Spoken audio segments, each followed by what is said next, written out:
Welcome back to the live stream coverage of the Youth Club Championships tournament here at the National Sports Center in Blaine, Minnesota.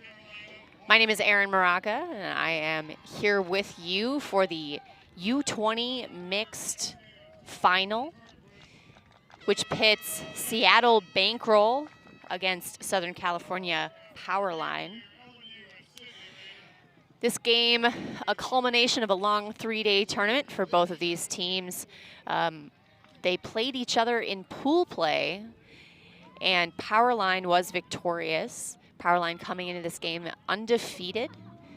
And of course, then Bankroll only having lost to this team just the one time, otherwise unbeaten at the YCC tournament this year. Really excited to see these two teams square off. A lot of firepower on both sides of this. Over on Seattle Bankroll, there are a number of players on the roster who are going to be representing the U.S. in the U20 division at Worlds in just a couple weeks here. And over on the Powerline side, we have a number of beach national champions in the mixed division. We also have a number of representatives from the Ultimate Peace Project. Powerline captains are Lauren Hanna, Daniel Landisman, Ava Hanna, and KJ Koo. And over on the Seattle side, a lot of leadership across the board, a lot of parity. So I believe they maybe did not designate captains at all. We are underway. Seattle in the white jerseys, pulling to start. Powerline will start on offense. As I get used to these jersey colors, please bear with me. Powerline working with several men in the backfield, isolating the women in space.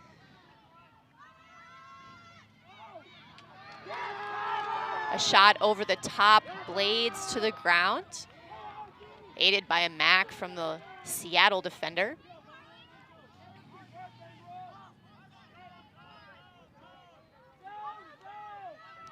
Munoz, I believe, with the disc for Seattle, resetting to Williams. Powerline in a bit of a zone look, so Williams hammers over the top to Campana. Campana's been on this YCC team for 5 years. She made the team initially as an 8th grader. Williams finding number 24, Abby Hecko, on the outside. We see Powerline falling out a little bit of this zone into more of a traditional person defense, but still some switches in play, still not quite one-on-one matchups right now. Munoz back with the disc in the middle. Working with Tyler Maroka. Maroka wide to Hairston, through to the middle, back to Williams. Appears I was incorrect about falling back into person defense. This Powerline zone still in effect. Even now, close to the end zone, switches and spaces covered in a team defensive strategy. A little bit of contact. There will be a stoppage.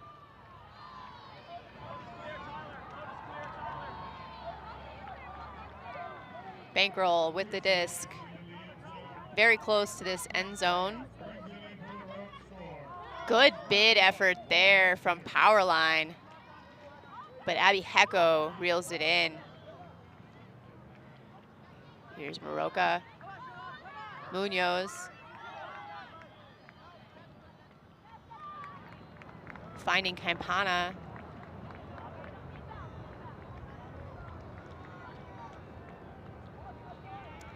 Indication that She may not be in the end zone, perhaps, as they discuss. This game does have instructional observers available on the sideline. We really appreciate their service. Campana finds Munoz on an upline, and that is a break to start the game. As you see, the team called Bankroll rolling on the ground. Have a second to see that again, that tight space, but Munoz with body position.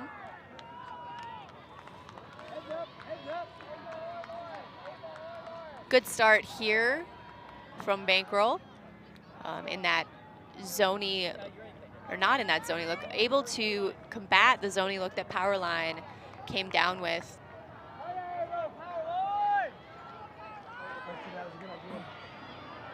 Yeah.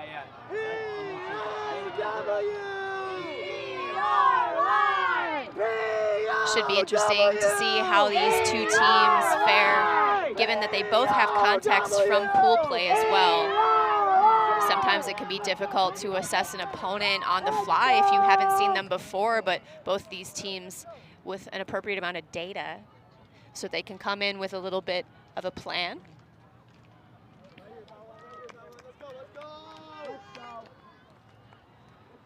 So we'll see the Powerline O.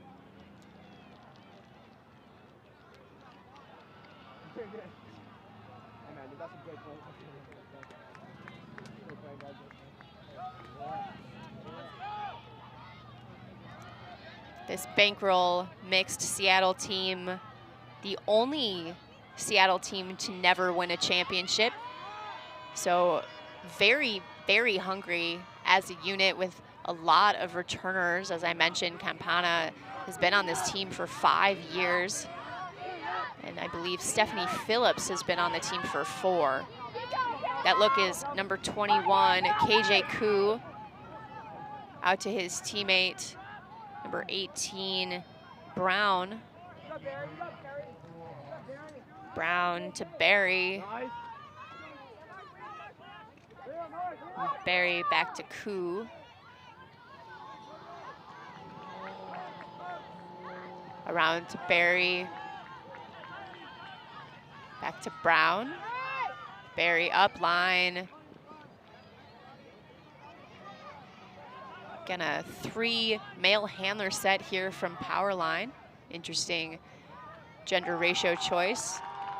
And Brown finds his teammate, whose number I cannot see.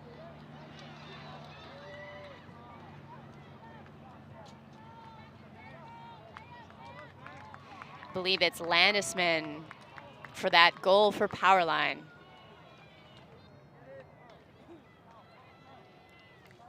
The score is 1-1. Just getting underway here in this mixed division final. A lot of very intense, exciting ultimate being played over the course of this weekend.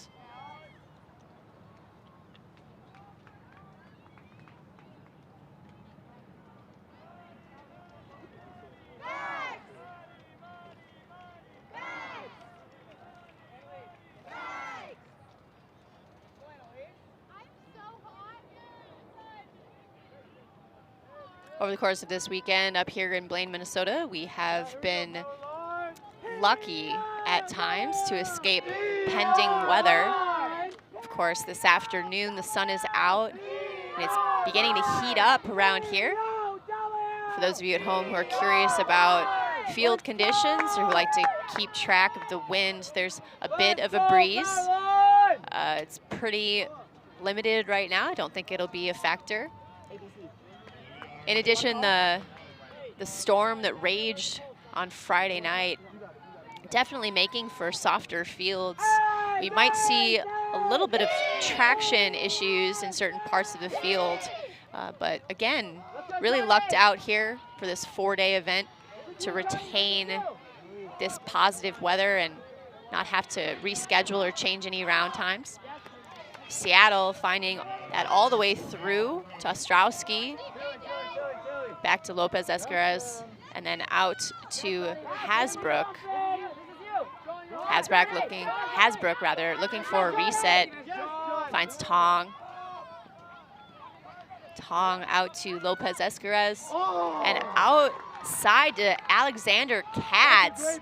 A very clean effort there on offense. Seattle up 2-1 on the San Diego Powerline team. Really excellent backhand IO break there, opening up space. And a well-placed disc here past a bidding defender. Number 11, Lazo, doing everything within his power to make a play on the disc. But sometimes the throw is good, too good for any defensive effort.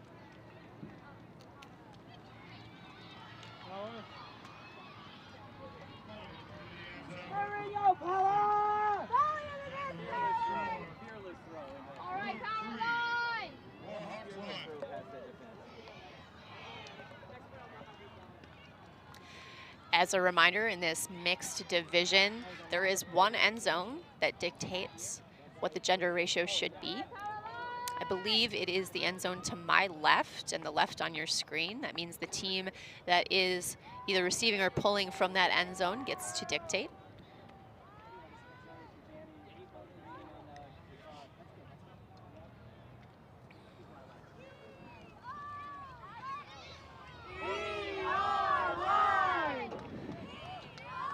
As other consolation bracket rounds are finishing, we're seeing a lot more spectators come out and line these fields. Of course, we're adjacent to other finals and other divisions and a lot of exciting games going on in kind of a small amount of space all at once. It should make for a really interesting and intense environment.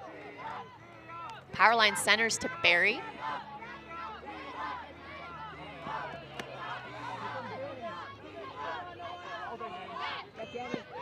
Landisman receives the disc up line from his teammate Brown. A little bit of a miscommunication there. Allows Wrong to come in with that defensive play.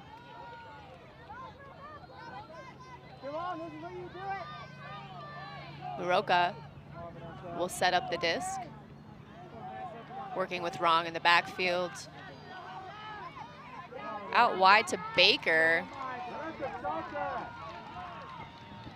A little bit of a poach look here from Powerline as well. It looked like they had a lady defender, Dickinson, sitting in the middle under space and a male defender over the top.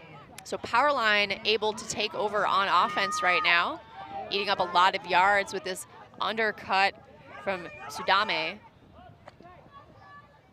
to Brown.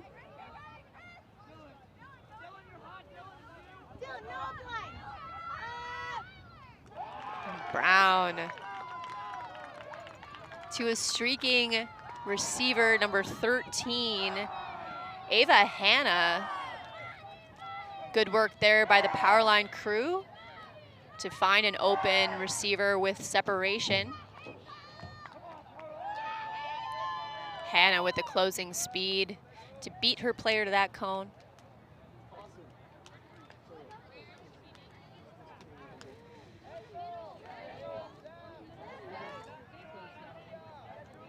Hannah and her sister, Ava Hanna and her sister Lauren are both twins, both captains, both Beach Nationals champions with the team for the 2018 Virginia Beach Nationals team with a team called Long Beach Legacy. Both part of an ultimate family.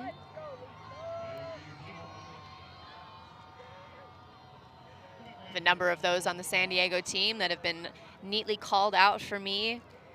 I'll do my best to make those references, but it just looks like a lot of these players come from a little bit of ultimate royalty, have a lot of experience being able to play catch in the yard with a parent or sibling. Can't understate the necessary step for the ability to have reps like that in the backyard. Best thing to do to get better today is to go out and throw some more. We're all tied up today here on the Monday championship day twos in this mixed final. San Diego pulls to Seattle. Quick work by the Seattle offense. And an errant upwind or up line throw from Ostrowski.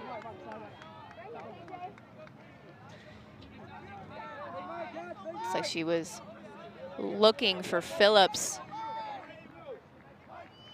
Powerline resetting to Dykes. Upfield to Hannah. Lauren Hannah working in the backfield this time. Powerline showing a lady backhandler set on this one. Koo with the disc. Looking for over the top to Dykes. Can he reel it in? No. A help defender into that space. 3 white shirts, 1 blue shirt. Looks like Dykes believes a foul.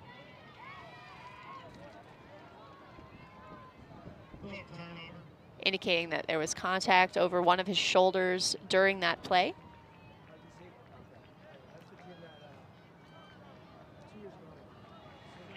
Be able to see that again.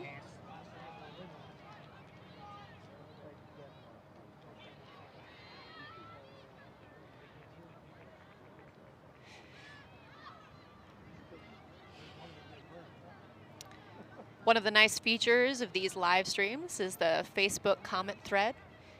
It's a good opportunity to get a little bit interactive with us. We do have someone moderating that comment thread. We'd love to hear where you're tuning in from, who you're cheering from, etc. If you have an opinion about this play, for example, we'd love to hear it. So it looks like with some help from the instructional observer, Dykes will have the disc on the front line of the end zone. Around to Hannah, around to Koo, and that big swing is a little bit too high for go.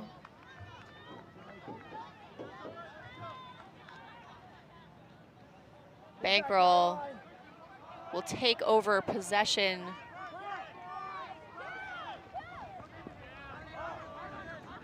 Cats.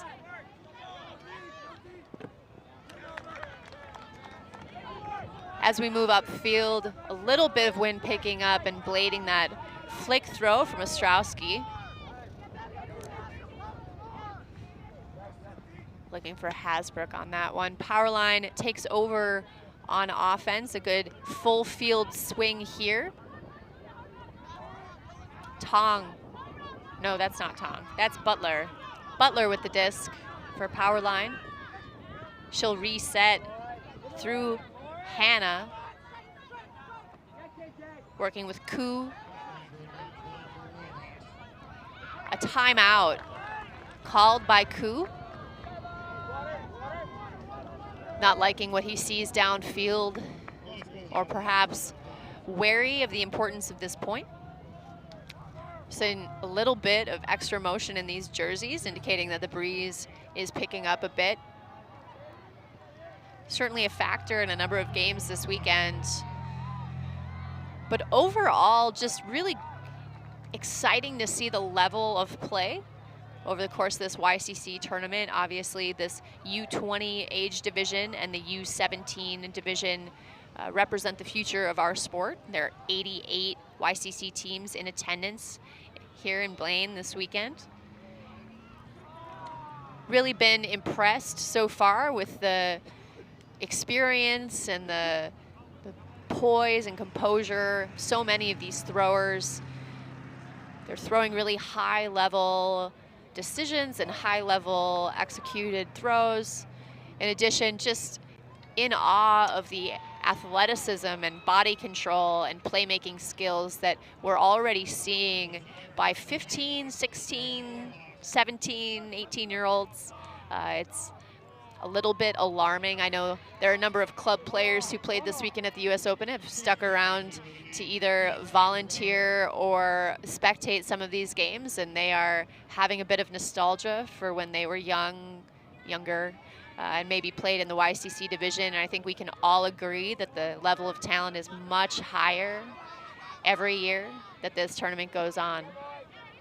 Nice dig there by Hannah. Round to Dykes. Dykes needs a reset. He'll find Koo. Nice backhand around here to go. Go back to Dykes. Dykes lasering a low release backhand, looking for Koo in the end zone. A little ambitious, a little low. Instructional observer indicating a stoppage. Hard to tell from here. Looks like maybe Dykes is indicating that he was fouled on the throw.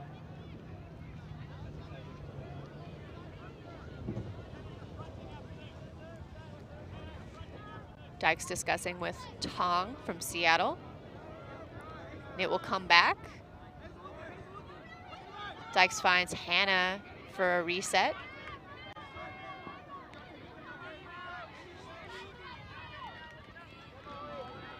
To Schwartz.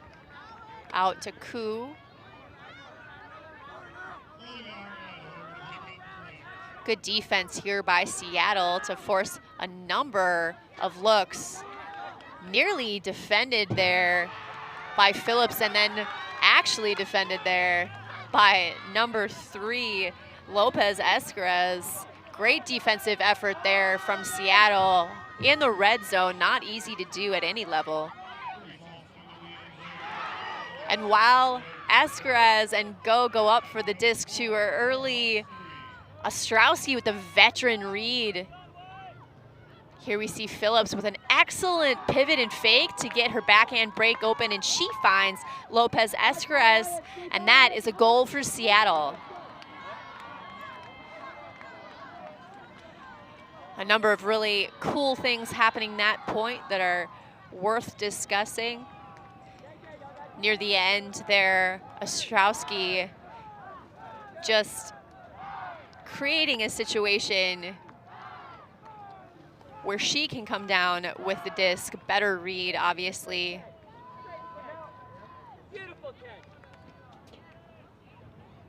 This defense by Lopez Escaraz in the red zone. Excellent heads-up play there. And I believe it was Phillips, but I will happily be corrected, who with a simple flick pump fake was able to move her mark so drastically that she was given a free break backhand look out to space so that Lopez Escaraz could get the bookends. If you haven't noticed, I'm a big fan of the little details that can make or break plays.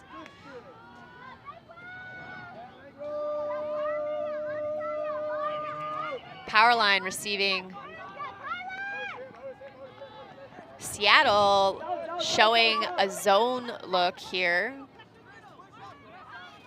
It's a little bit like a bit of a handler poach with a bigger shape in the backfield to contain downfield receivers.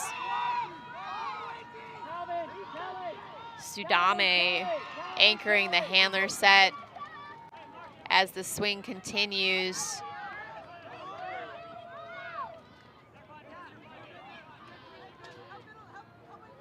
Brown coming back into the handler set to help out. As I mentioned, both of these teams, of course, playing each other in pool play in a very close game, and having the benefit of having one extra kind of rep between them has given maybe Seattle a little bit more strategic guidance. Certainly feels like they were prepared to come zone against this team. Landesman, back to Sadame, back to Landesman.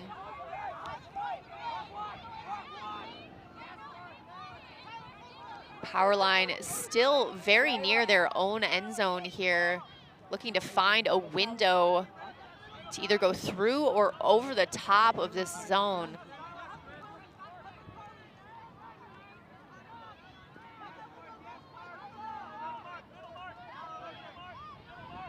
High release flick to Landisman, over to Sudame.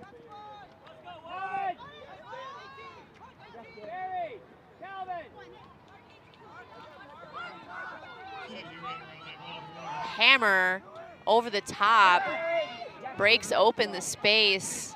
Nice throw by Sudame. Landisman in the middle to Brown, to Landisman, out to the edge. And he is in. There you go, Powerline.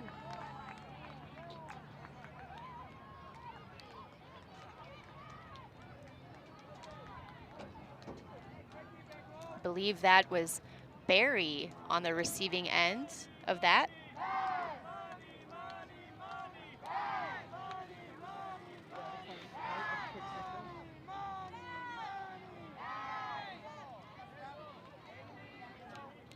So threes here in the mixed final.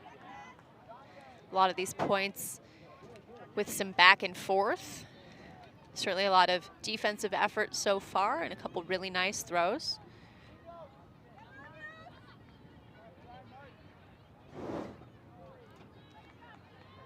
So on this Bankroll team, 6 of these young women will be representing the U.S. on the U20 team, which is almost egregious. A lot of talent, obviously, and a number of these players who have been on this YCC team for a really long time. That helped with things like chemistry. It also helps with developing a team identity and culture, which can be hard for kind of limited season all-star teams to create and foster. Koo will pull for Powerline. Wind definitely picking up. Across your screen right now, wind coming a little bit at me, but mostly right to left. Likely be able to see more interaction from that wind on each of these poles. So if you're interested in that sort of thing, that's where to keep track of. Looks like Powerline will play person defense. And the wind immediately having an impact on that break backhand, path of which would have had to travel upwind there, so it pops. And again, right there, Hannah to Koo. A little bit of extra power put on that disc to travel into the wind was misread by Koo. Muñez a bit too far for Ostrowski.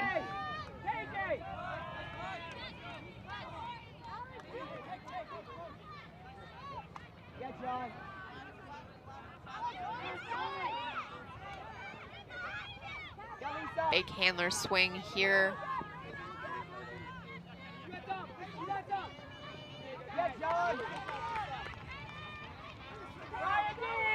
Lazo, Koo hammering over the top with remarkable precision, finding Cloutier in the end zone. That's a break. San Diego will go up 4-3.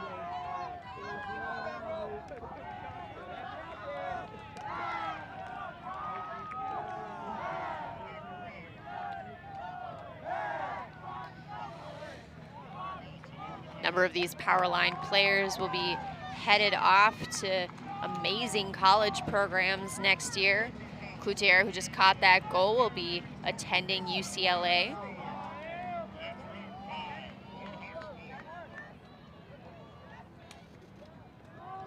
Still a few players on this team still in high school. There is a freshman and a sophomore still who are both 15. It's one of the remarkable things about YCC teams, and another note we had for the Seattle program is that 2 of these young women made this U20 YCC team in 8th grade. It's phenomenal. We are now back to the start. Back on serve. Back on serve. Molly, nice. Nice running. See what that does? They don't have anything. As you can see, a group of spectators have found the shade. Smart idea here. Hey, power line, down where the pole's coming. P-O-W! Powerline has thrown a couple different junk looks already in this game, so let's see how they come out on D for this point.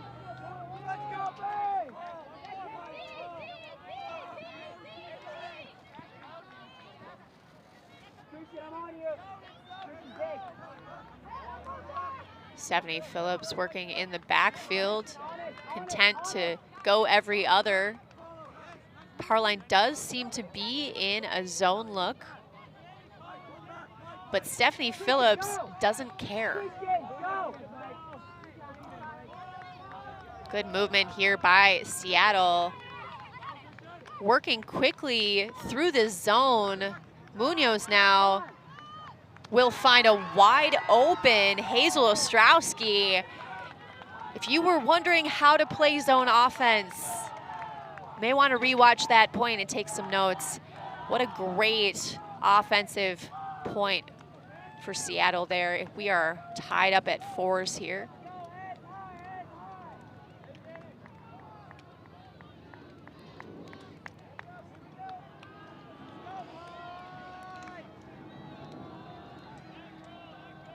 Still pretty early in this game, but definitely a battle. Both teams using their personnel quite well. As we've talked about over the course of the weekend, the mixed division offers a lot of interesting tactical decisions to play with. Also asks that teams be a little bit more intentional, that they use all 7 players on the line together. A team that neglects to use some of their personnel puts themselves at a disadvantage in this division. And we've seen over the weekend a lot of very capable players getting involved in plays and given the opportunity to do so are rising to the occasion.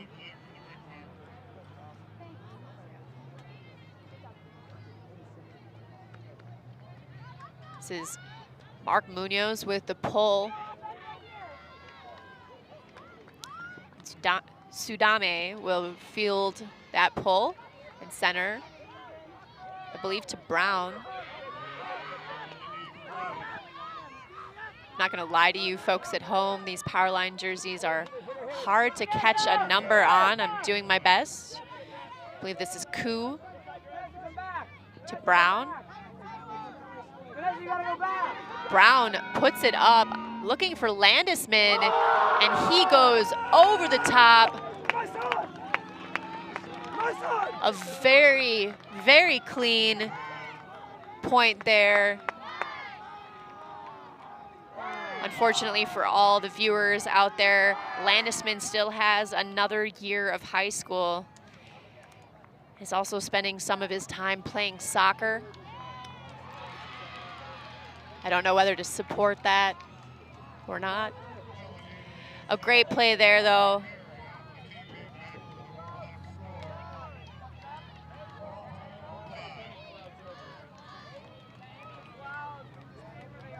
San Diego 5, Seattle 4. Still a lot of time left in this game.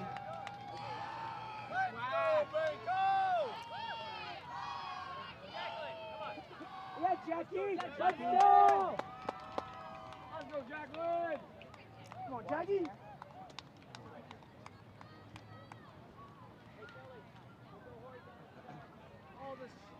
Neither team, oh, here we go. So on this point, it looks like Powerline has determined that they are going to go 4 women.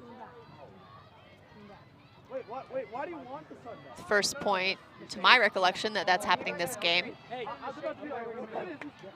Come on now.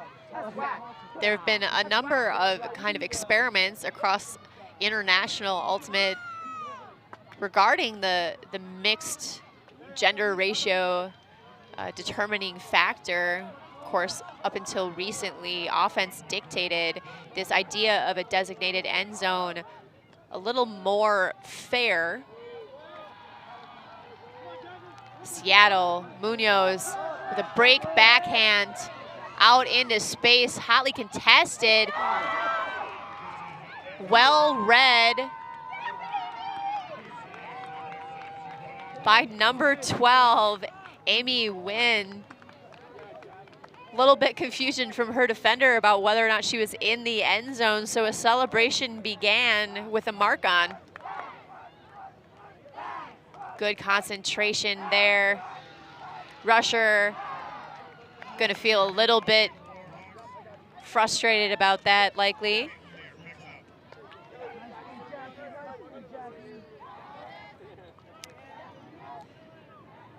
Close game here. When Mark Munoz put that break backhand up, it looked really, really high, and it slowed down a whole lot, and it didn't look like a play was going to be made. Anything that floats that long attracts many defenders, including those who are not your own. So for Nguyen to make that play, excellent work there, good timing, good jump. And again, anytime a disc gets macked, especially in wind conditions, a good reminder to continue play as long as you can until you're sure about the outcome.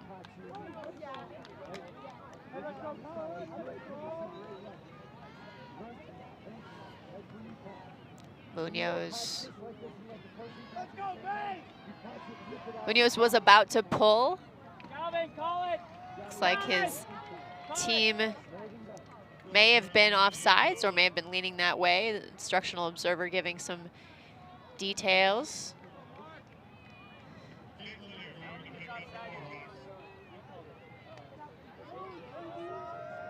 A good pull from Munoz nonetheless.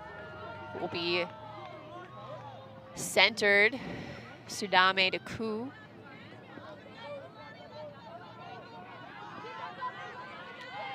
Landisman will fire to Brown.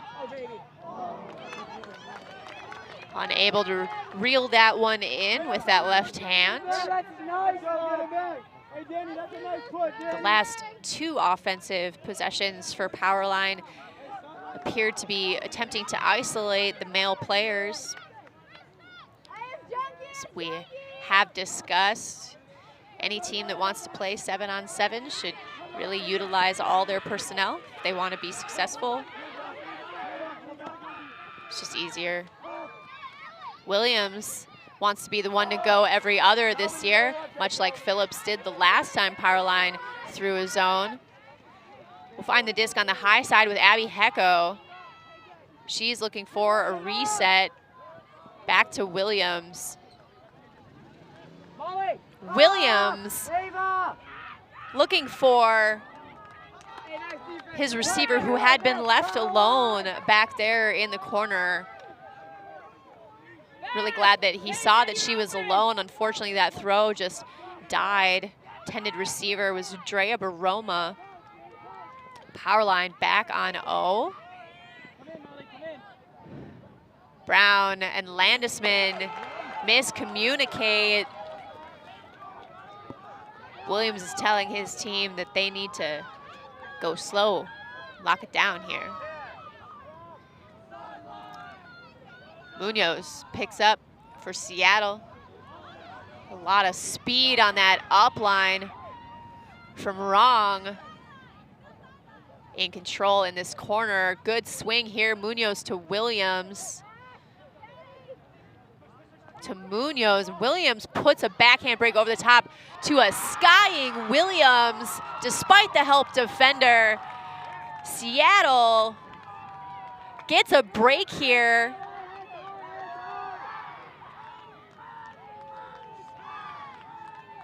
Good handler motion here. Munoz clearly putting up a trust throw for Williams. Into space.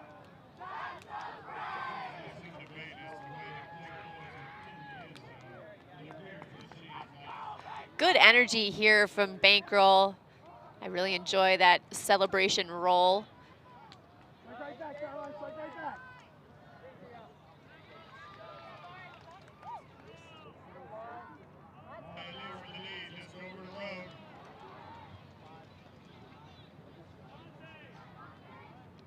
Hey, nice D. Nice D. You got to do something. Great. Great. Go right with her.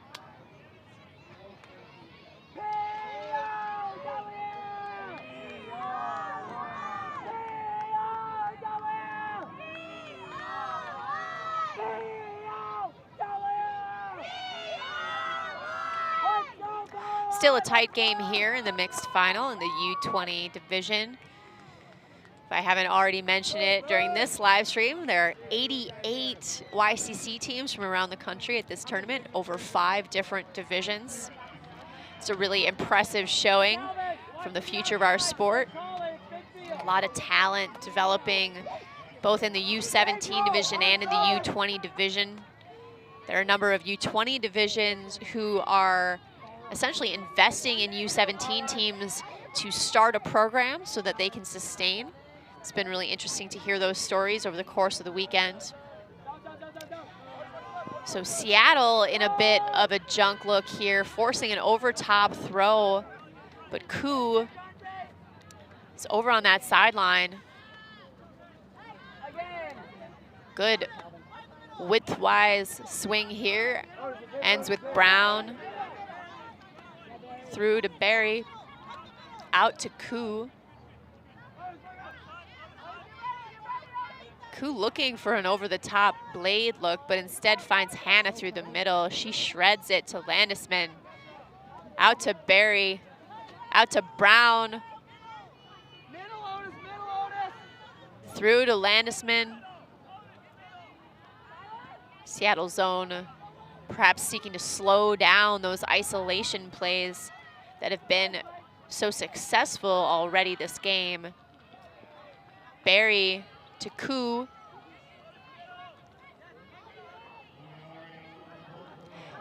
Seattle still in the zone. Even though we're into the red zone, great grab there by Brown on a crossfield hammer. And Brown is able to find a receiver despite a bidding Williams. That's number 12, Dickinson. Dickinson, of course, part of that Long Beach Legacy, Virginia Beach National Champion team. A lot of experience in kind of these high-level championship situations. A lot of poise there.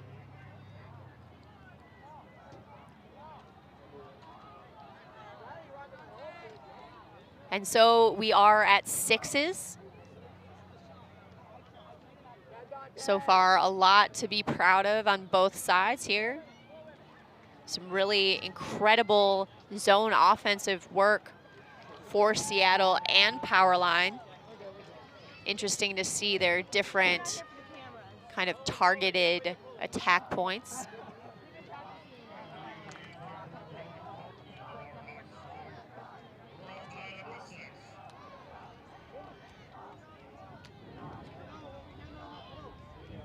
ABC. I got it. Come on, John! Give me your block, John! A lot of familiar faces staying on the field for these teams.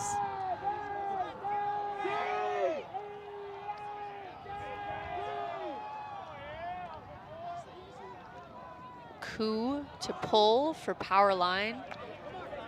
Here we find Ostrowski going up line to Phillips. A nice move from Munoz to get open on the reset. Munoz and Phillips working in the backfield. Phillips puts up a bit of a floater. It is run down and caught. We just need to know if it's in bounds or not.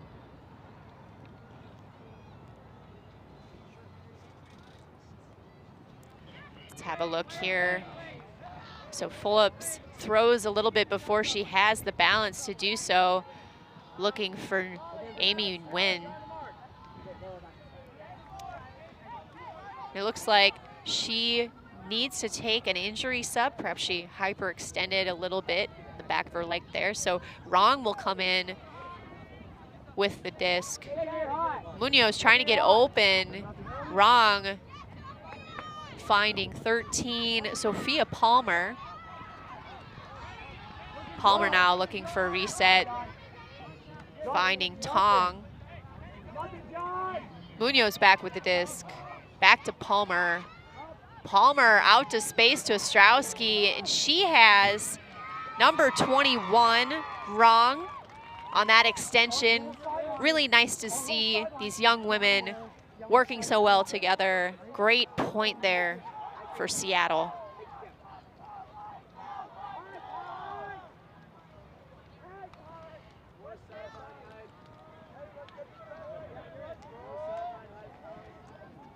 Rong got so much separation on that upline. An inflow, an easy throw for Ostrowski. It's a 1-point game here, 7-6. Seattle in the white jerseys, taking the lead here. We are calling it.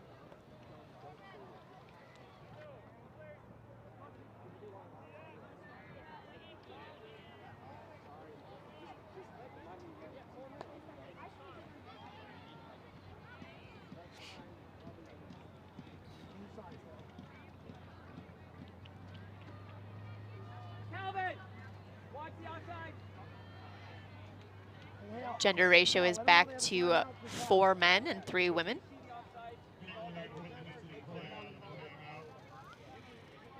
Bankroll here, interested, of course, in breaking to take half if at all possible. And with the wind coming right to left across your screen, perhaps they will be able to do so. Munoz puts up a big pull. Sudame will field and center, working with Barry in the backfield. Sudame to Brown. Brown ripping a little low release backhand, but a receiver in no way close to that.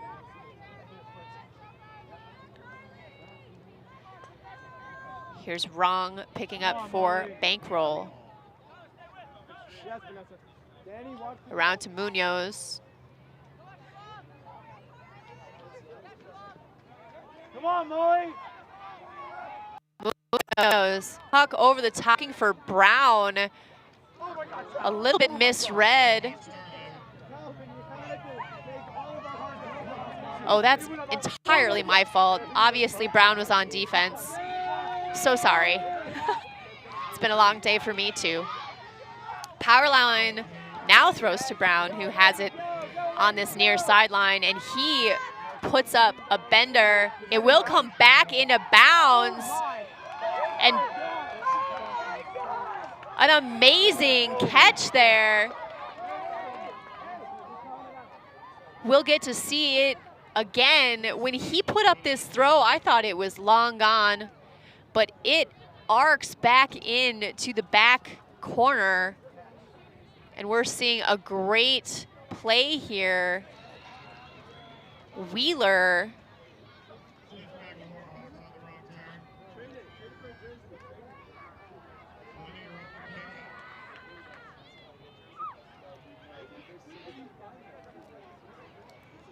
Beeler, that's my fault. Her name is Beeler. She's number 5. Beeler, of course, competes also in cross-country runner and is proudly the Powerline's fastest woman. She will be attending Cal Poly SLO next year.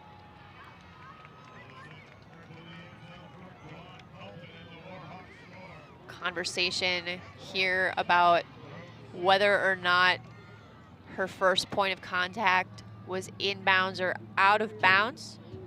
A hard call for anyone to make, especially without the benefit of that replay camera. Do a quick shout out here to the Fulcrum crew. They've been out here for 4 days and are coming off other engagements that we've all been able to benefit from on the live stream. Really appreciate their dedication and resilience and their ability to stand still for hours at a time. The quality of this live stream is so high, and we're so privileged to have the ability to provide this service for you. Of course, USA Ultimate providing that opportunity as well. So the disc goes back to the Powerline O because can't agree. Beeler with a sneaky little backhand into Landisman. She'll get the reset as well. Beeler perhaps a little fired up after her play. Wants to do it again for her team. So she finds Landisman up line in space to bring it back to sevens. We'll have an opportunity to see this reset again.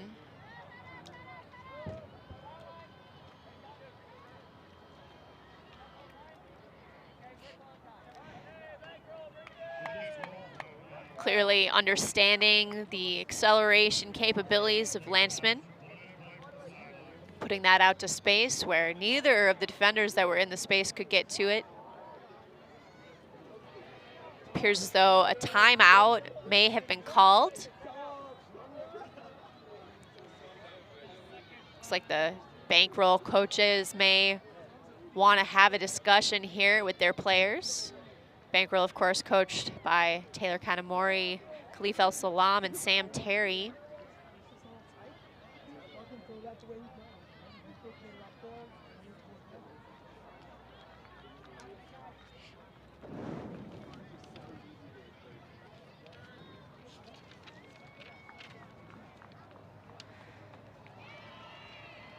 Powerline coached by Cliff Hanna, Richard Brown, and Matthew Schaff. Cliff Hanna might sound familiar because his twin daughters, Lauren and Ava, are captaining this team. Cliff also plays. I have a note here that he has been on Team USA before. But that's all it says. So I don't have any more details about in what division or in what time or year, I guess.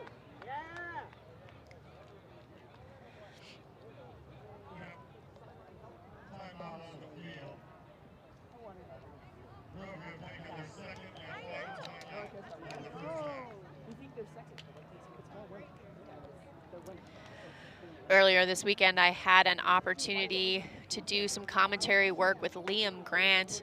Liam, a very experienced commentator in the international community and a member of the Irish ultimate scene. He plays mixed for a team, plays and captains a mixed team there. And he referred to this 7-7 tie going into halftime at 8 as a galaxy point, which I thought was pretty clever. Number of other Irish witticisms that he said over the course of the weekend that were new to us American announcers, but might be pretty fun to add into our repertoire. Liam departed today to go back home after a solid 2 weeks or more of commentary. It's really nice to be able to work with him. I hope he had a great flight. Seattle back with the disc on O. Obviously, this disc is theirs as it is now, their offensive chance to take half if they can hold cleanly. A good D there by Hanna. That's Lauren Hanna. The Hanna sisters have put their first names on the back of their jerseys so that you can tell them apart, which is very considerate. Appreciate that.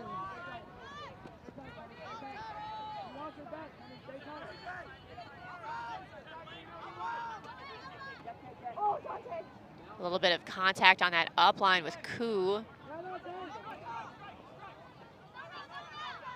Koo resetting to Brown.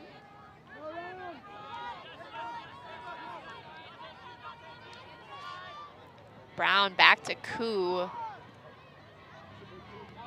Hammer from Koo does land perfectly in that back corner of the end zone, but the receiver, Landisman, was not on that route. So on this Galaxy point, both teams have now had the disc at least once, so Seattle will retake control here. Munoz. Ooh. Oh, and it looks like Beeler was able to come down with that. Momentary confusion as the Seattle women looked at each other. Landisman through to Hannah. That's Ava to her sister Lauren. And Lauren finds Beeler in the end zone.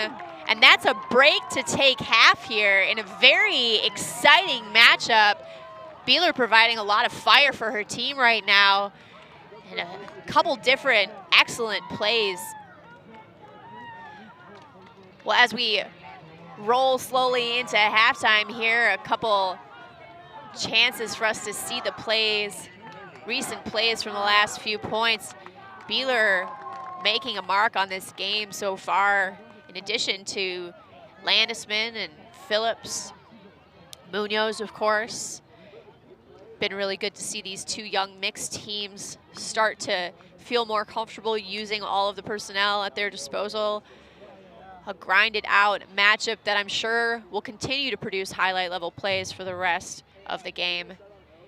We're gonna take a quick break right here as the teams regroup, and I will meet you back here in a few more minutes to see the outcome and result of the mixed final for this 2018 YCC tournament.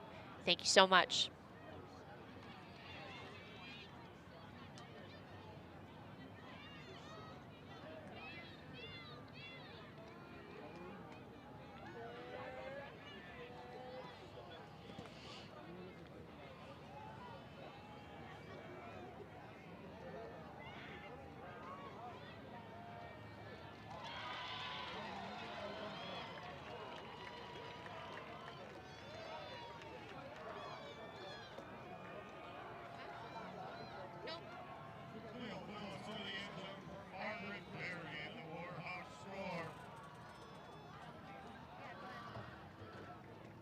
That's halftime here in this U20 women's final. Triangle Warhawks 8, DC Road 7. We'll take a 10-minute half, everybody. We'll see you in a few.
Welcome back to the live coverage of this 2018 YCC Mixed Championship game in the U20 division.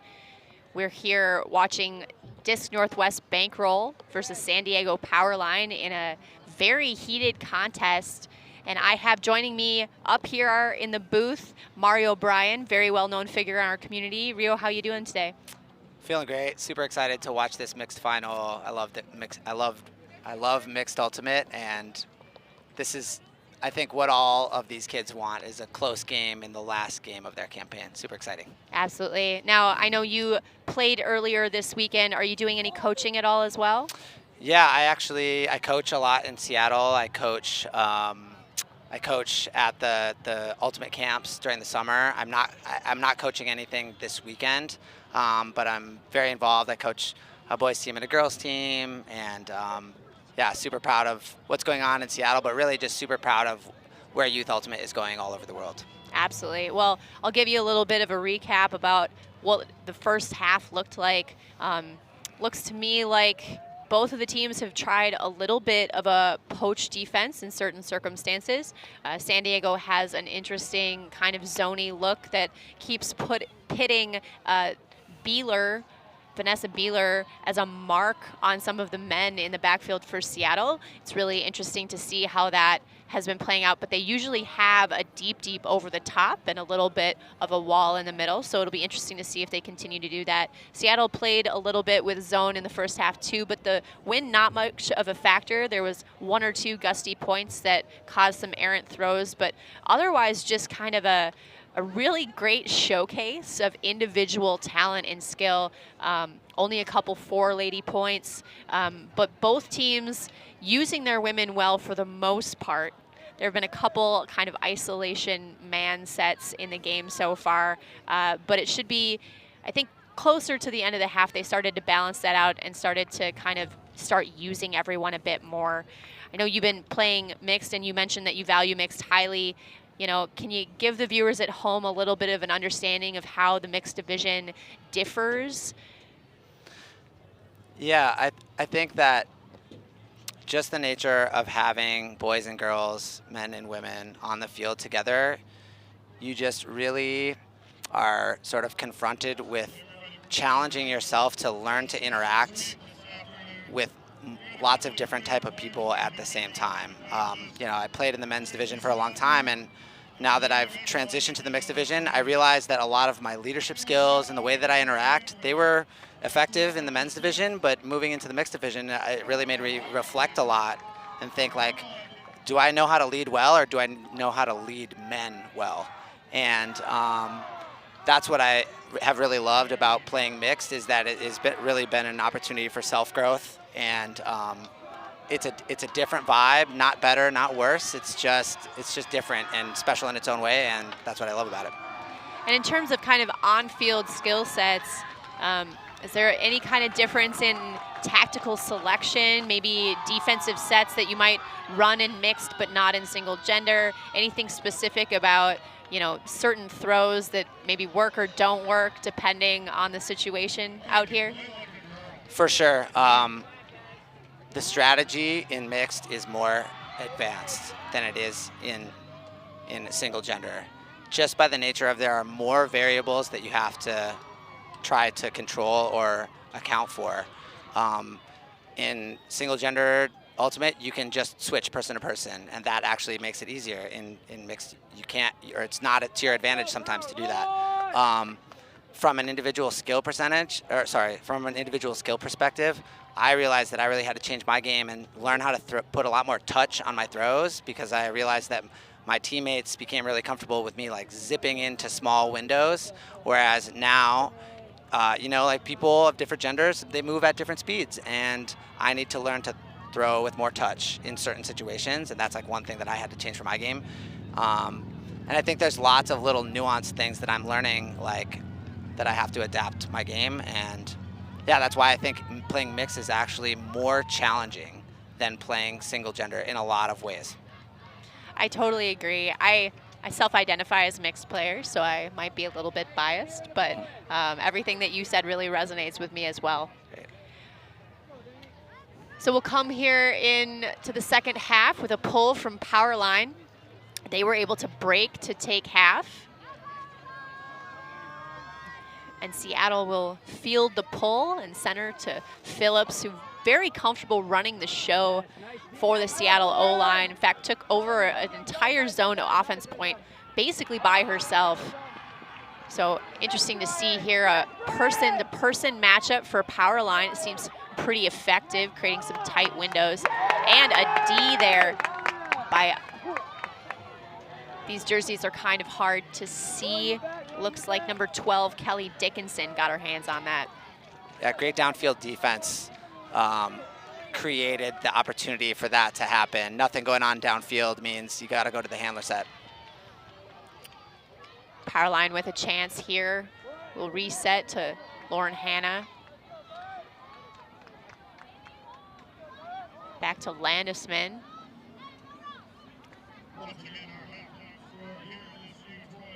Fairly stagnant vertical stack here from Powerline, but they are able to find Lazo on an under. Back around to Hanna. Nice snag there by Go to keep possession alive. Landisman. He'll fire out to Lazo a bit too far. Looked to me like that point, the vert stack was pretty far away there. This end zone on the right feels like the upwind end zone to me. What do you feel about that? Yeah, the stack was a little far away. I was about to say, I love how patient they're being, and then they took a tough shot. Yeah, spacing good, stack depth not great. Patience could do a little better. Looks like there's an immediate foul call on a throw here. The Seattle retakes possession. That's Tong. And Tong's swing is too far, and 15, Cloutier will reel in that Callahan. What a big break for Powerline. Wow. Wow, if you want to take momentum coming out of half, that is how you do it. And Seattle now has a tall task in front of them. Not only are they down 2, they are really underwater here in terms of the momentum game. It's going to take some extreme resilience from these Seattle players and some intentional effort from these Seattle coaches to really keep Seattle calm and level so that they don't dip even further. Totally agreed. Well, for your reference and context, these two teams did face off in pool play earlier this weekend, and Powerline took that. Talked a little bit with the audience about how having that prior matchup gives both coaching staffs a little bit more data and a little bit more ability to kind of plan ahead, and instead of having kind of a surprise matchup at the end of the game. So many of these YC matchups are the first and only time you're going to see one of these teams, so it can be hard to adapt on the fly. But interesting that you talk about keeping a level head. I've been talking with Sarah Lord and Liam Grant about mental toughness and how it's starting to be something that coaches focus on a little bit more intentionally. I know you're coming off of a kind of historic and meteoric rise with BFG in a World Championship. How does your team talk about mental toughness in hard situations like this and in tight games?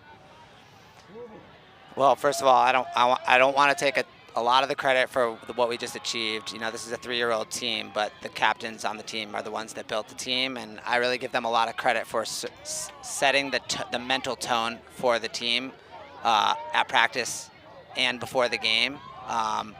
And we treat every point like it's the same. We really do. I've never been on a team that does it as well, and we really just refer to the idea that this is just us playing Ultimate again. A good note for young players. You want a repeatable result. Campana going up line.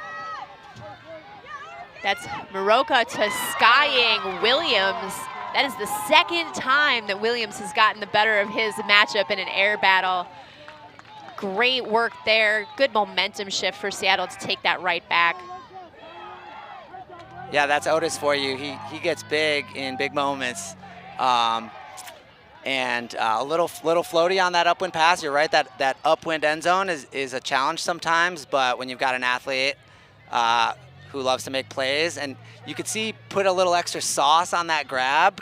I think he knows that the momentum is a thing right now in this game, and he knows that he can bring, if he brings that little extra fire, it might be enough to get the team going and generate a break on the next point. So I love that he actually added a little extra flair there. Nice, nice. I think that's totally okay. That's not unspirited. That's like totally for your team, and I think it was a great play. Agree. Well, so now if you're the Seattle coaches, you're trying to put together a line that can get you a break so that we can even this back up at 9s. But I think so far, the game that everybody wanted, and we're seeing a number of teams kind of pick a shady spot along the sideline to participate and spectate. It's a cool environment to be involved in right now in this kind of field quad with a bunch of tight games going on around us. I know you said you've been coaching a long time, and we've talked a little bit about parity. The youth talent coming up is just remarkable. Do you have any kind of insight into how that's been developing over the last few years? You know, it's a product of like so many efforts of individuals. It's a product of so much hard work, and like the whole community is working really hard and investing in the right places. And I think that's why we're seeing such an explosion in the talent level and the numbers of Youth Ultimate. Awesome. So a number of fully horizontal swings here. Get the disc to Ku. A bit of a miscue there, but Sadame is able to recover possession for Powerline. Otherwise, pretty patient swinging here. Landisman to Ku. Ku looking for Landisman, but the lane is too tight, so he resets to Sadame. Again, around to Brown, finding Lauren Hanna. I really love how Powerline is using the width of the field, changing the angle of attack, and now they are being patient in their end zone set. Let's see if it pays off. Landisman to Brown. Brown goes around outside, and Landisman is able to rip that down, and our instructional observers confirm that that is in. So we are into double digits now. It's 10-8, Powerline. Yeah, son, way to get dirty. Yeah, I love how Brown is stepping out wide. I think, you know, sometimes you just got to let your teammate go and make a play on that one and put it out to space, and he challenged his teammate. Nice little outside in shape, a little bank it up into the wind and let your homie make a play. Yeah, Landisman already has made several plays over the course of the game so far.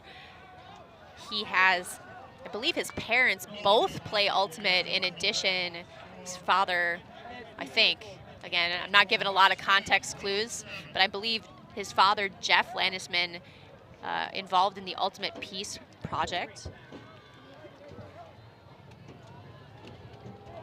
Yeah, Ultimate Peace. You know, credit them for, you know, being one of the leaders for so long in investing in youth. You know, we as a community have been queuing off them for years, and you know, it's organizations like that. You know, it's the hundreds of organizations now all over the world that are doing their small part that is all adding up to this one big moment of 4 big games going on around us. Super special. Powerline, of course, made the final last year, but lost to the Bay Area Happy Cows in a bit of a California mashup. But so far in 2008, they have a 16-1 record over the course of their season on grass. And of course, many of them won a Beach Nationals with that Long Beach Legacy Mixed team. A lot of gravitas on such a young team. Great bid there by Phillips, but that throw is just a bit outside. So we give Powerline and Ku another opportunity. Yeah, this is a pressure cooker moment for the Seattle O-line, turning it over early. Now they got to dig in, try to earn the disc back. So we'll find Hannah to Lazo on that far sideline. Lazo needs a reset here. And he'll find Beeler having a standout game, and she finds one of the Hannah sisters. That's Ava, and that's another goal. And it is now all of a sudden 11-8 San Diego. I'm really going to be watching the body language of Seattle coming out of this point. You know, when you look around the field right now, you can see some really tough emotions coming from the Seattle players, and that is normal. That is going to happen. This is a huge challenge right now for the Seattle coaches to get the team to a mental space where they can just get this next point, right? It's so you can feel it as a player. You can feel the outcome starting to weigh on you sometimes, and especially as a young player, that's where that mental game is really challenging. Man, this, like, my heart is shaking a little bit knowing what it's like being down 8-11, having gotten broken twice, and like, this is like the hardest situation you can face as an O-line that has to go now play again. And give credit where credit is due. Powerline is converting on the few chances that they're getting, and they're patient and they're scoring. It's great. Absolutely, certainly a high level of ultimate on display in front of us this afternoon.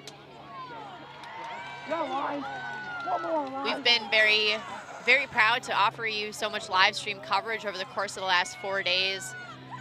Obviously, this part of the event, the culmination of a lot of effort on behalf of these youth teams and the corresponding U.S. Open tournament for adults, just kind of a midway point almost for those teams. So glad to see the energy in these situations.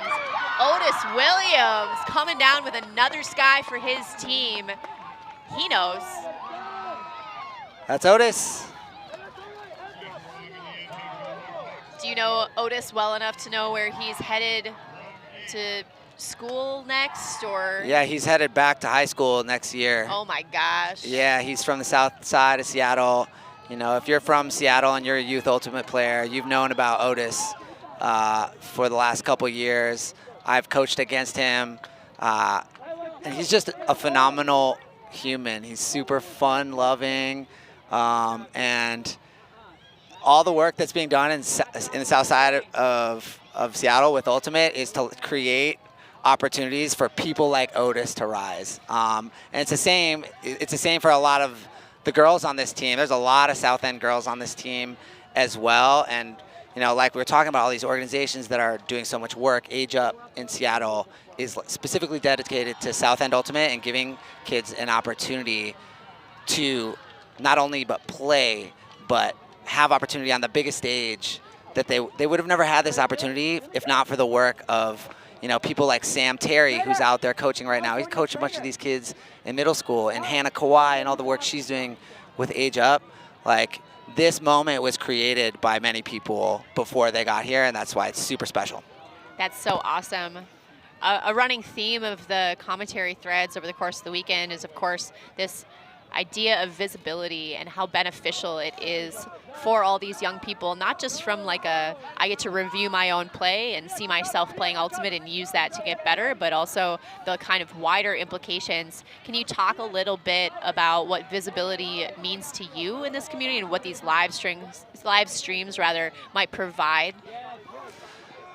Yeah, I think I really believe in that phrase that, like, you can't be what you can't see. As someone who had athlete idols when I was younger, like, it really affected me. And I think it's so important that people, no matter your race or gender or class, like, everyone needs a role model, and we have to be able to see them. We have to be able to see them doing the things that we envision ourselves doing.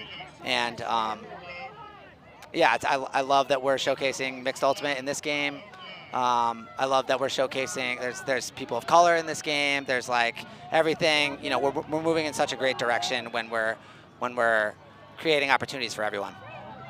Koo is looking for one of the Hannah sisters up line, but the lanes are tight, but he will find Lauren Hannah through a minefield of Seattle defenders anyway. And that is another point for Powerline, rather, who seem to be on a bit of a momentum roll here. These last 3 goals for Powerline have been scored from what we call the coffin corner, the forehand trap side corner of the end zone, and that is so impressive that they're able to find that space. And also, like, you got to be a little, if you're the Seattle coaches, like if you're getting the ball to that spot as a defense and they're still finding a window, that is tough to swallow because you want them in that tough spot, and they're just squeaking. That was a nice little window they hit, but they've also been hitting it with the around floaties. Just credit to Powerline for just finding the windows and taking them when they're there. We'll have another opportunity for Seattle's offense to try and get some rhythm going here. Are there any tricks that you're aware of to kind of bolster confidence in a team like this, or maybe something for them to focus on that could help reset whatever jitters or doubts they're experiencing right now? If this is me, I'm hoping that my O-line is going to go out and have like a rhythm O-point, score a goal, and then for me, I'm thinking this is game to 15, probably got 2 timeouts and a half. I'm going to call a timeout right here. I'm going to bring everyone in. I'm going to just bring it back to us. I'm going to say, hey, we're all here. It's all about us enjoying each other. And like have like a moment with your team that like is just specifically for bringing the mentality back to level so that it can go up again. So I'm going to say something like, hey, we're all just here to have fun. I'm going to sort of level the tone, and then I'm going to say a little something, or maybe talk to one of my vocal captains to lead a big cheer and just like regenerate a little energy to get that momentum going again from an energy standpoint. Absolutely. 3 points is definitely not insurmountable. And when you have players like these, they can surprise you. Maroka, rather, saying my own last name, Maroka to number, oh shoot. Oh, love how she used that shimmy to open up the window. Nice little trailing grab. And that's Ostrowski. Of course it's Ostrowski. That's my bad. She's been all over the field today already. And what a great crew to put on O-line. A number of these women who have been on this YCC team for what seems like forever. Ostrowski's another South Ender. Downfield threat, great defender. And I loved how she timed her cut. She was already a little deep when, you know, that little inside out got thrown, but she changed the angle of her cut right at the moment of the catch, and that was what created that timing for that nice outside in throw.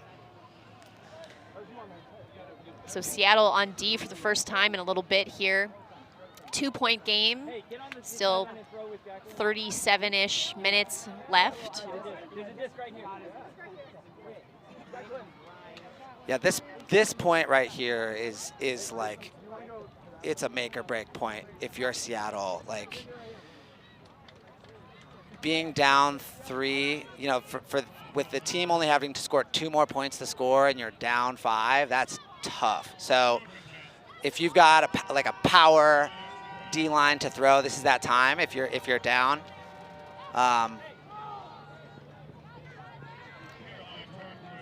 Great pull there. Powerline seeing this Seattle zone. A little bit of a lane clog attempt here. I like the idea of clogging the lanes, but this Powerline team has been so patient that like the danger here is you just keep them patient and calm and just like let them throw a bunch of easy passes, which keeps them in rhythm. If this is me and this is the teams that I coach, I'm looking to put their O-line in a pressure situation where they have to throw to a tight window. And that's the danger of when you play zone, is you just give up a lot of easy passes. It also takes a lot more time, and time, it will become a factor pretty quickly here if Seattle wants to get this break back. Koo on that high side again through Landesman, and Barry out to Hannah. She will find Brown. Again, good horizontal motion here. Landesman. Seattle's still in this poachy look, not fired out of it into person, looks like to me. And they are able to find a streaking receiver, but the instructional observer is indicating some sort of violation or call here. Always hard for me to tell. I think I saw the observer touching the top of his head. I think that means it's a potential stall call. They might be talking about whether yeah, that's the stall signal. Looks like contested stall coming in on 8. Coming on 9, sorry. Landisman able to reset to Brown, and there is a lone offender, alone in that back corner. So Powerline, another goal. You know who I was really impressed with was Hannah at that point. She's just so composed. She seems to be a super reliable reset out there, and she was always in the right spot at the right time. You know, what you want from your O handlers is just someone who is just so chill and deliberate. And man, I feel like I'm learning watching from her. That's like how I wish I was sometimes. Like, I'm a little jittery out there. I like to move the ball fast, and yeah, I'm taking notes right now. Awesome. Well, Dickinson able to find herself all alone in the back of that end zone to score for this team for Powerline. Rio, there are 2 Hannah sisters, just so you know. Thank you. Yeah, there's a Lauren Hannah. The back of her jersey, her number 3 shirt is Lauren. Great. And then her sister Ava Hannah is number 13. They are both going to go to UC San Diego next year. They're twins, and their dad is their coach. Let's get that break. Let's get that break. That's awesome.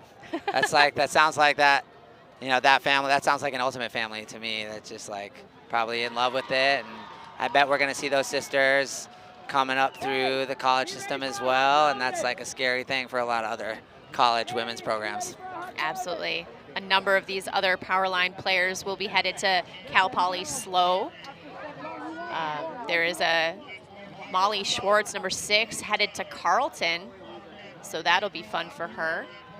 A couple other players still a number of years in high school, and 2 15-year-olds Wow. on this team.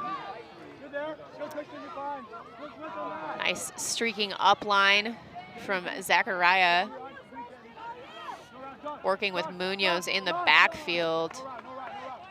Mark Munoz actually plays for the pro team in Seattle, Seattle Cascades. How old is he? Munoz just graduated from high school this last year, So so 18? he's probably 18, yeah. Well, it looked like this Seattle O-line got a little bit going a little bit too fast, and were unable to connect in the end zone. So we'll see if they can get a D here to get back on O. This is do or die D point. And Powerline just takes a timeout here. Yeah, this is backs against the wall scenario. If you are Seattle, and yeah, I'm curious to watch, watch the messaging, watch the body language of the Seattle team, and also just like key in on the messaging that we see Coach Terry delivering, not with his words, but just with the way that he's talking to him. Like, you can see Coach in there right now. He's not yelling. He's not, sad or angry. He's just level right now. He's just saying probably something like, hey, we got this. We're just going to punch this one in and let our D-line get out there. Or he's probably not saying that exact thing, but the tone is as important as whatever he actually says in that huddle. And if you're Powerline right now, you're saying, hey, here we go.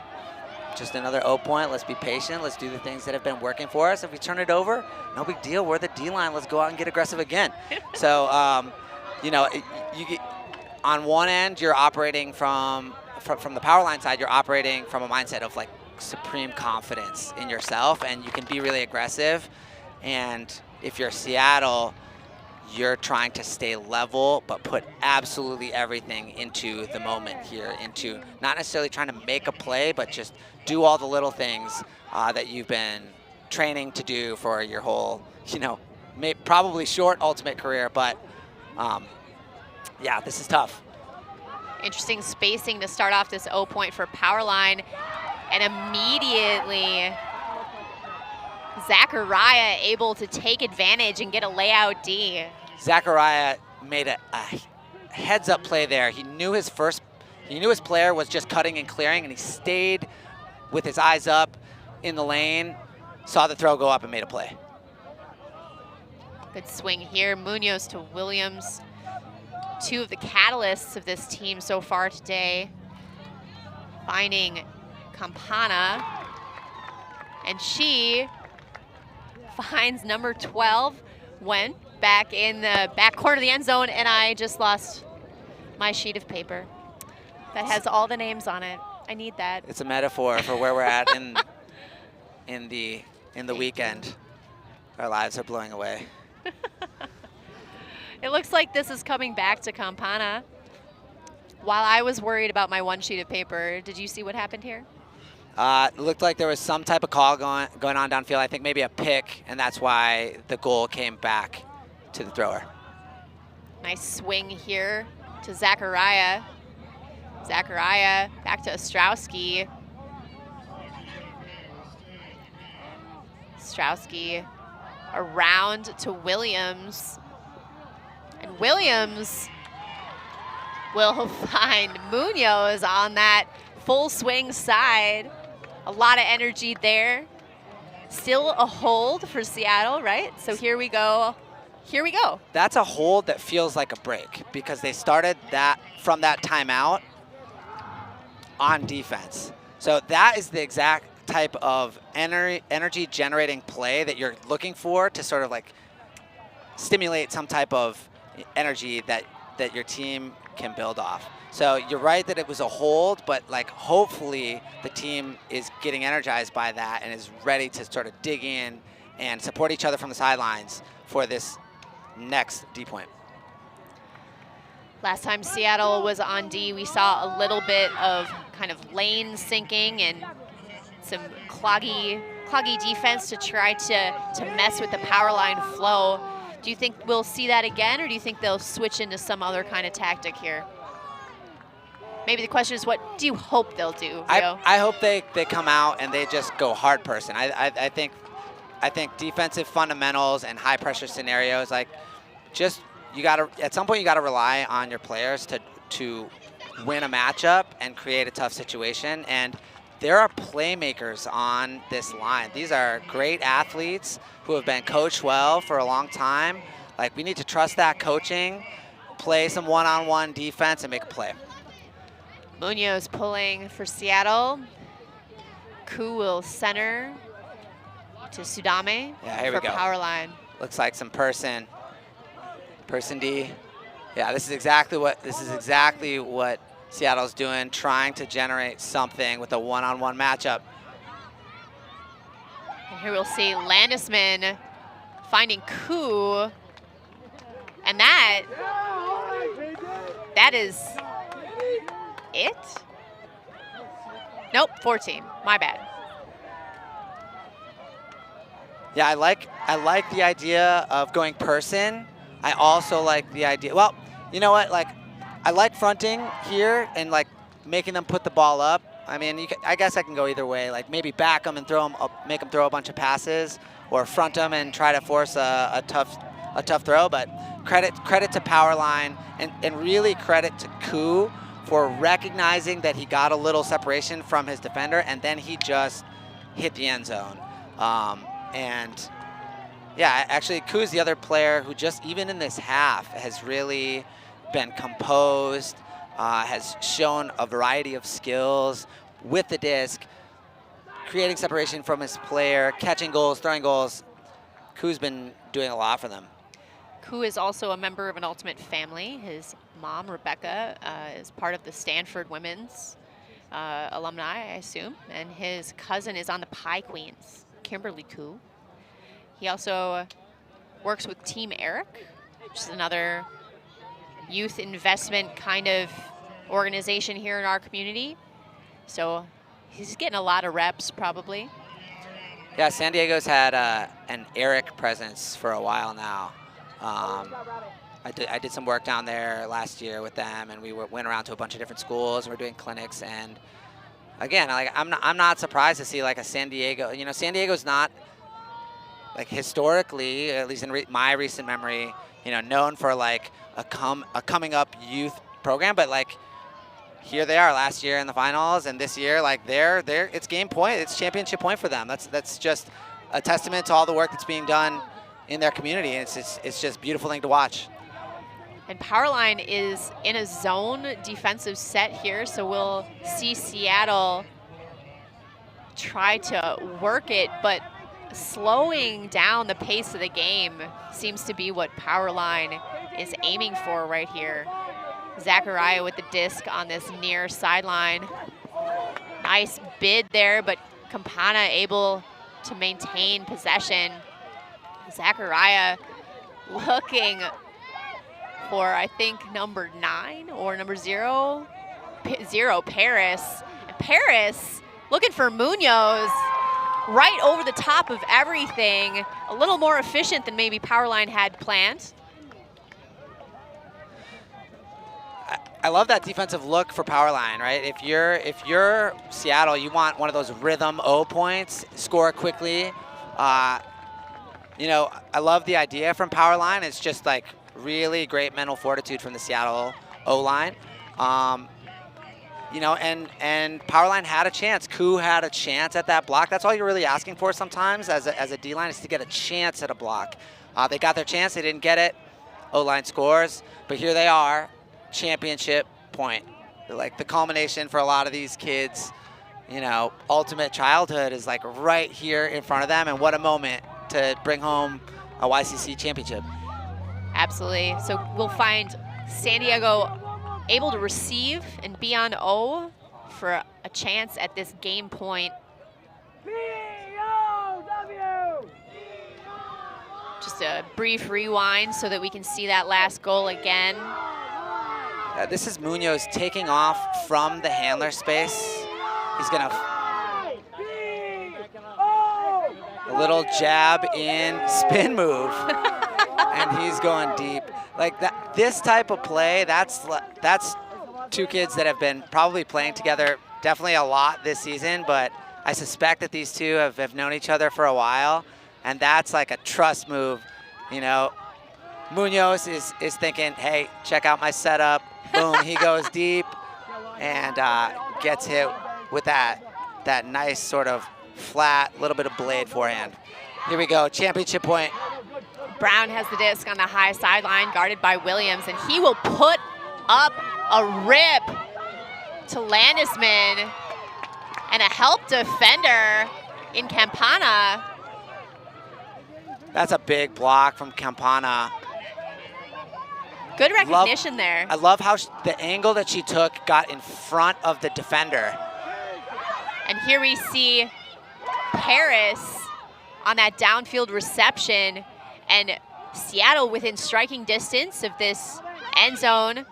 And he hits number 2, Drea Baroma. What an incredible point that is. We are within 1, Rio. South End Ultimate coming up big right now. That's Drea, she's from Franklin. Okay, South End. Here we go. Awesome to see. Paris made a big play, I think, in the last point as well. So when your number is called, you step up.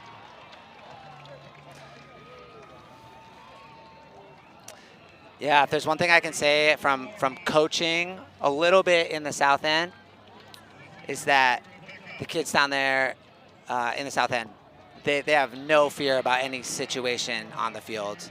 They stay aggressive, and that is like so frustrating to coach against, because I coach against them a lot, but it's like so fun as their coach that you know you can put them in a tough situation, and they just want that big moment. Drea, I might be wrong here, but I think she either caught or threw the winning goal in the state championship just a couple months ago for the girls, and so she's definitely not afraid of these moments. And here she is isolating herself in the end zone, putting 2 hands on the disc. Yeah, we saw her earlier in the game with some breakaway closing speed as well on an upline cut, just roasting with so much separation. So scary to guard a handler that is that dynamic and able to accelerate that quickly into the space.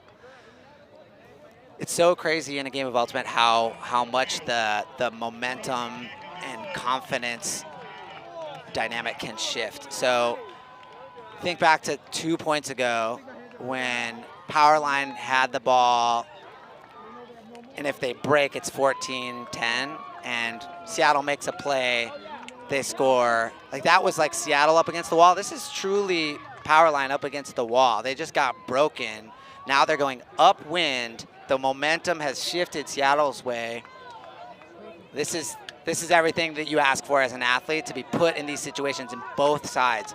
As Seattle, you're having the opportunity for like amazing comeback to championship. And as Powerline, you're saying, can we hold the dam here and just get over the finish line? A good storyline, kind of no matter what happens, honestly. Yeah. Couple big comebacks have happened over the course of the weekend, some of which have worked out and some of which have not, but something to be proud of and take out of any tournament is being able to kind of get back into that mental fortitude and trust your teammates and have a memory there. So Powerline with the same line and Seattle with what looks like the same line as well. Brown in the upline space, guarded by Paris. Round reset there through Landisman. Right now, just the men of Powerline working it in space until Lauren Hanna comes in to center. Hanna making some aggressive downfield cuts. Pretty open in separation right now. And a little bit of a too tight IO, and number 19, Kwan, Anika, is in that lane. That's Annika. She plays for the Bush School. Oh, nice. Thank you for correcting my pronunciation, Rio. Represent ECL. Here we go, Baroma with the disc. She is asking for a reset. She finds Lopez Escarez. Made a couple big plays in the first half. Nice reset there. A little bit of confusion or stoppage. The disc will go back with Kwan. I'm looking at the sidelines here a little bit. You can see the nerves starting to build for San Diego, and you can see the hope starting to build for Seattle. Campana working with Baroma. Upfield to Paris. Munoz left unguarded, but Paris puts up to Otis Williams, who just reads it better. Incredible comeback here. We are tied up at 14. Talk to me, Rio. Rio is beside himself. He has no words, but he does have a neon hat. And that's all you need sometimes. This is the best. I'm glad you could join us. This is the best, and like, you know, I'm gonna be honest. Like, I'm from Seattle, and I'm loving what I'm seeing, but mostly I'm loving that. Really, just when I watch sports, I cheer for great games, absolutely. And like that's what we're getting. We're getting great opportunities for youth. We're getting great broadcast opportunity for everyone in the United States and across the world to see. It's just awesome. It's just awesome. Sneak peek at the future of our sport, for sure. Boy, that's terrifying as an older human being. Wow. To know that these kids are going to show up in club teams already. Probably some of them are, but pretty soon they're just going to have a leg up on the whole competition. And boy, College Ultimate is going to be pretty glorious to watch if this is the kind of talent that continues to feed into these programs.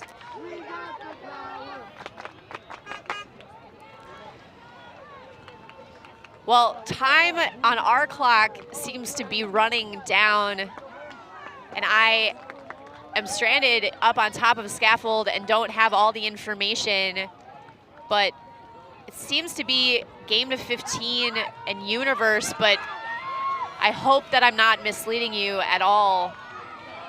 There have been a few times this weekend where something happened down on the field and the game was over and we didn't know about it. So Won't try to get you too jazzed for nothing, but we'll try to confirm. I love Powerline sending Hannah deep on that first cut. Great defense by Annika. It's good bid there by Hannah. She'll reset to Koo.